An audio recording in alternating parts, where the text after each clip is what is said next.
ઠાકરસિંહ રબારી નામ તમે સાંભળ્યું હશે. કોંગ્રેસના આગેવાન છે અને બનાસકાંઠામાં રબારી સમાજમાં તેમનો દબદબો છે. હવે સ્થાનિક સ્વરાજની ચૂંટણીઓ છે, સ્વાભાવિક છે. થરાદમાં ફોર્મ ભરાયું.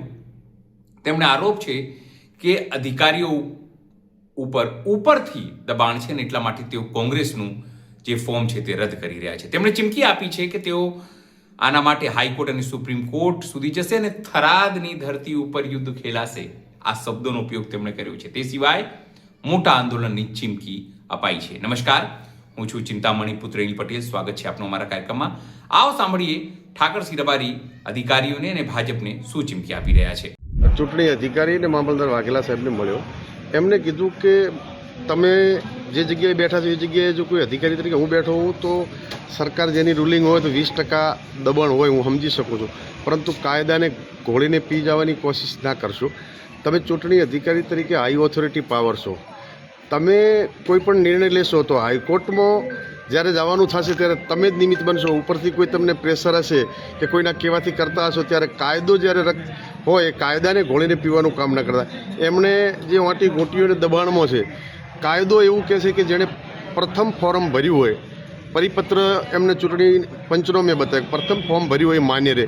તો પ્રથમ ફોર્મ 2 વાગ્યે અમારું કોંગ્રેસ પાર્ટીનું છે અને ભાજપનું 3 વાગ્યા પછીનું છે, 3 વાગ્યે છે. જો પ્રથમ ફોર્મ માન્ય રાખવામાં આવતું હોય તો કોંગ્રેસ પાર્ટીનું માન્ય રહે. એ જ પરિસ્થિતિનો ગોચ એવો છે કે આમ આદમી પાર્ટીના પણ 2 ફોરમ છે. આમ આદમી પાર્ટીનું જે પ્રથમ ફોરમ છે અને છેલ્લું પણ ફોર્મ છે. હવે એ લોકોને કોંગ્રેસનું ફોર્મ રદ કરી દેવું છે, પ્રથમ છે એટલે. અને આમ આદમી પાર્ટીનું ફોર્મ જે પ્રથમ છે એને રદ નથી કરવું. જે માણસ ખેંચી લેવાની તૈયારી છે એ રદ કરવું છે. કાયદો બધાને સમાનતા આપતો હોય છે. ન્યાયતંત્ર ઉપર પૂરો ભરોસો છે. મેં અધિકારીના ચહેરા જોયા, બે દુઃખી છે. એ અમને ખબર છે કે લોકશાહીની હત્યા જ કરવાના છે, સાચો નિર્ણય લઈ શકવાના નથી. અમને ન્યાય હાઈકોર્ટ આપશે, હાઈકોર્ટને સુપ્રીમ કોર્ટ સુધી કોંગ્રેસ પાર્ટી લડી લેશે. પરંતુ આ ઇતિહાસ જે કલંકિત થઈ રહ્યો છે, લોકશાહીની હત્યા કરવામાં રહી છે. આના કરતાં તો માનસિંહ પણ હારા હતા. મહારાણા પ્રતાપને દુનિયા યાદ કરે. માનસિંહ મહારાણા પ્રતાપના હગા ભાઈ હતા. ગદ્દારી કરી હતી. માનસિંહનો દીકરો પણ ઇતિહાસમાં એનો ફોટો રાખતો નથી. આવી ગદ્દારી જે પણ લોકો કરે ને અધિકારીઓ કરે, ઇતિહાસ કલંકિત રહેશે. અને થરાદની ધરતી ઉપર એવું યુદ્ધ ખેલાશે કે અધિકારીઓને પણ બચવાના સમય નહીં રહે. અહીં આંદોલનો થશે. કારણ કે લોકશાહીની જ્યારે હત્યા થતી હોય, લોકશાહીને બચાવી એ તમામ નાગરિકોની જવાબદારી છે. વાવ-થરાદ જિલ્લાને કલંકિત કરવાનું, લોકશાહીની હત્યા કરવાનું કાવતરું જે થઈ રહ્યું છે એને કદાપી આ વાવ-થરાદ જિલ્લાની સર્વ સમાજની જનતા ક્યારેય સોંખી લેવાની નથી. એનો જવાબ અત્યારે એ લોકો એમને 6 વાગ્યાનો ટાઈમ આપ્યો છે.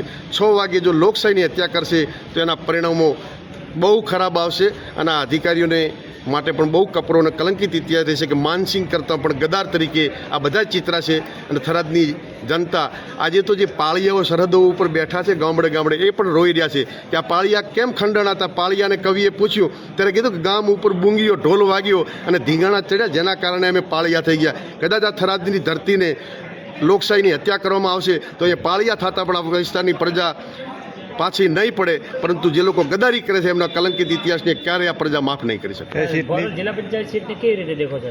ભોરોલ જિલ્લા પંચાયત સીટમાં કાયદાની રીતે પ્રથમ ફોર્મ માન્ય રહે તો અમારું ફોર્મ કોંગ્રેસનું પહેલું રજૂ થયેલું છે એ માન્ય રહેશે. ભાજપનું મોડું છે એ રદ થઈ જવાનું છે. એ જ રૂલ્સ આમ આદમી પાર્ટીને લાગુ પડવા.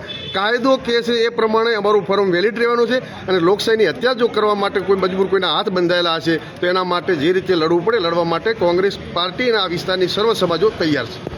ઠાકરસિંહ રબારીની વાત સાંભળીને આપને શું લાગે છે? જરૂરથી અમારા કોમેન્ટ બોક્સમાં કોમેન્ટ કરજો. એ સિવાય અમારી યુટ્યુબ ચેનલ લાઈક કરો, સબસ્ક્રાઇબ કરો, બેલ આઇકન દબાવો. સાથે અમારી વેબસાઇટ છે www.gujaratplus.in. ત્યાં પણ જઈને તમે વધુ અપડેટ થઈ શકો છો.